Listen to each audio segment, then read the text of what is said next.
এখন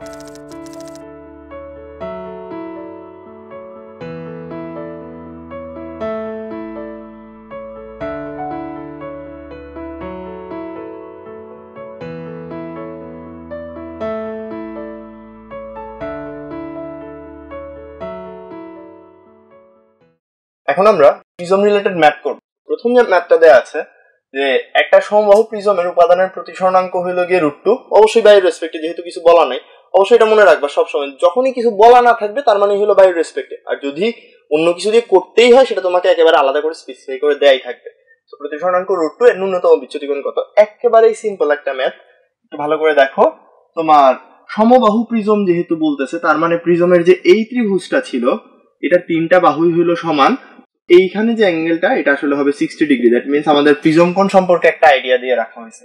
তো এ যেহেতু 60 ডিগ্রি জানি, এবার একটু ভালো করে দেখো, সূত্র শিখছিলাম কি, mu is equal to sine A plus del M divided by 2, আর সাইন এ বাই 2 হলো নিচে।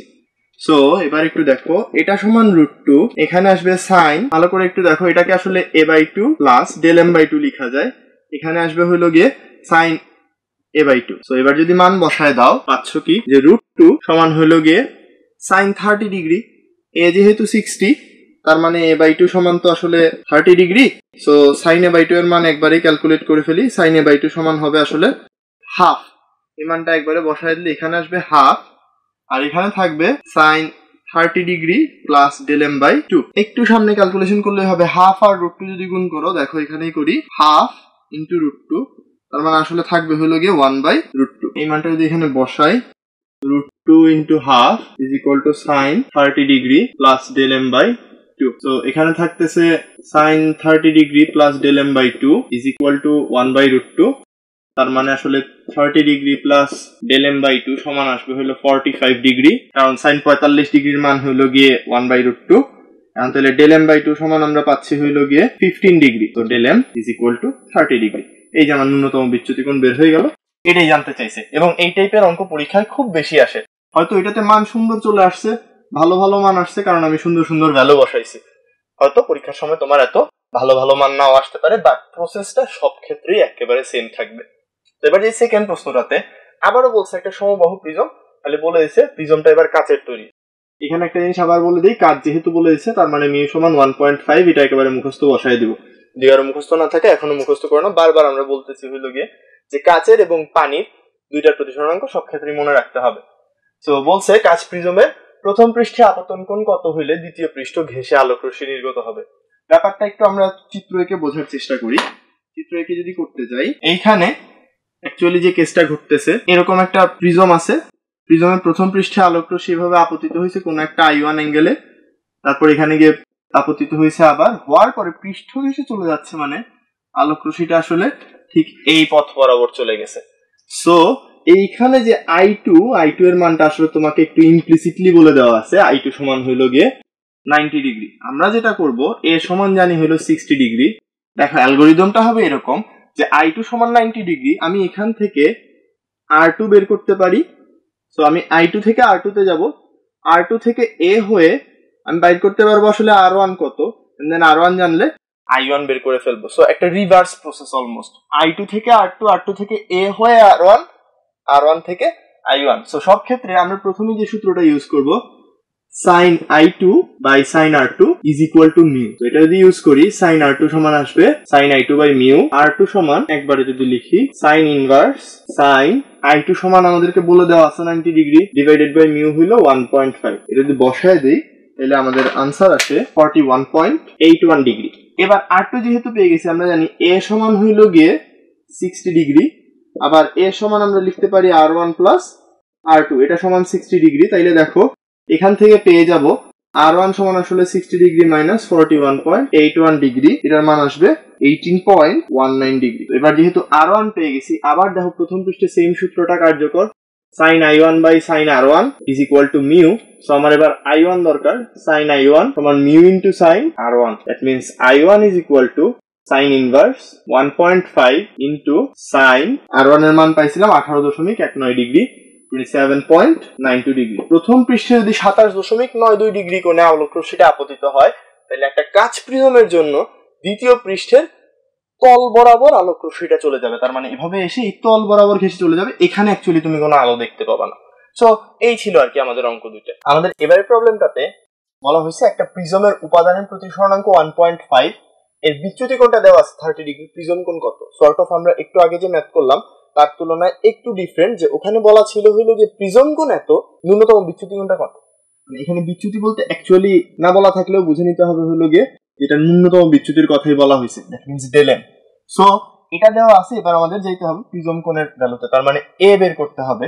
ম্যাথের প্রসিডিউরটা সেমই, জাস্ট ক্যালকুলেশনটা একটু লম্বা হবে। মিউ সমান আমরা শিখছিলাম sin a plus del M divided by 2 divided by sin a by 2। এইখানে এবার আমাকে দেওয়া আছে মিউ হলো 1.5 is equal to sin a by 2 plus এটা হয়ে যাবে ডেল এম বাই 2, এখানে আছে sin a বাই 2। কথা হলো আমার যেহেতু a বাই 2 বাইর করতে হবে, আমি এটাকে একটু এক্সপান্ড করে দিব। 1.5 ইজ ইকুয়াল টু এটাকে এক্সপান্ড করে দিব sin a by 2 cos del M by 2, সাথে আসবে plus cos a by 2 sin del m by 2 divided by sin a by 2। এবার যদি ভালো করে দেখো এই প্লাসটার সাথে নিলে sin a by 2 কাটা চলে যায়, আর এখানে cos এর সাথে নিলে cos by sin cot চলে আসে।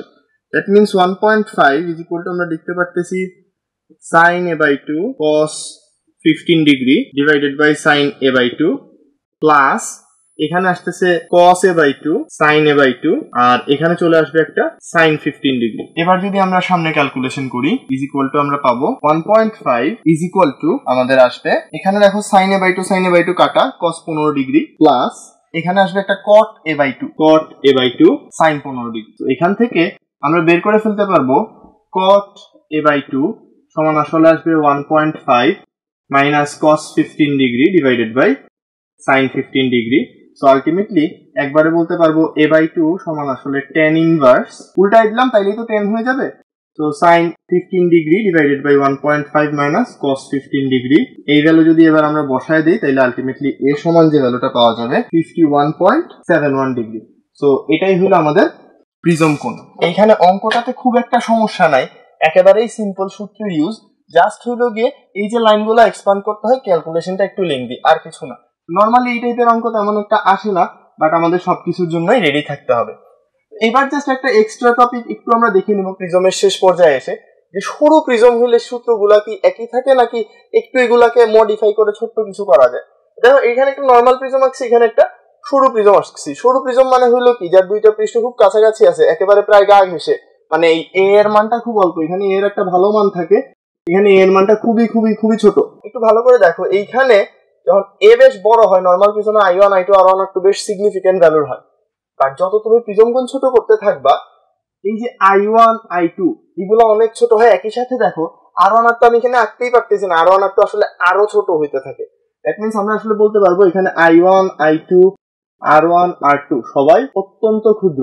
এটা যদি হয় আমি আসলে sin i1 সমান অলমোস্ট i1 ধরে নিতে পারি, সিমিলারলি sin i2 সমান i2 ধরে নিতে পারি, sin r1 সমান r1 আর sin r2 সমান r2 ধরে নিতে পারি। যে থিটা খুব ছোট হইলে sin theta is equal two theta. এই জিনিসটা যদি খাটাই একটু ভালো করে দেখো, আমরা তো এটা জানি যে sin i1 is equal to mu into sin r1। এই ইকুয়েশনটাকে চাইলে আমরা এই ফরম্যাটে লিখতে পারি যে i1 is equal to mu into r1। একই ভাবে তাইলে i2 সমান আমরা লিখতে পারি মিউ ইনটু r2। এবার এই জিনিসটা যদি এখানে অ্যাপ্লাই করি, একটু তোমাদের মনে আছে কি যে আমরা ডেলের একটা সূত্র শিখছিলাম, ডেল সমান হলো i1 প্লাস i2 মাইনাস এ। তো এখানে পেয়ে যাবো মিউ ইনটু, দেখো মিউ r1 আর মিউ r2 দিলে mu r1 plus r2 minus এ, তার মানে একটু দেখো এই জিনিসটা তো a, that means mu a minus a. So ultimately আমরা একটা লাইন লিখতে পারবো ডেল ইজ ইকুয়াল টু আসলে মিউ মাইনাস 1 ইনটু এ। তো সরু প্রিজমের ক্ষেত্রে আসলে এই সূত্রটা আমরা মাঝে মধ্যে খাটায় থাকি অবজেক্টিভের ক্ষেত্রে। সাবজেক্টিভে নরমালি সরু প্রিজমের এই জিনিসটা আসে না, ইভেন সবকটা বইয়ে দেওয়াও না, জাস্ট আমরা জানার জন্য একটু জেনে রাখলাম।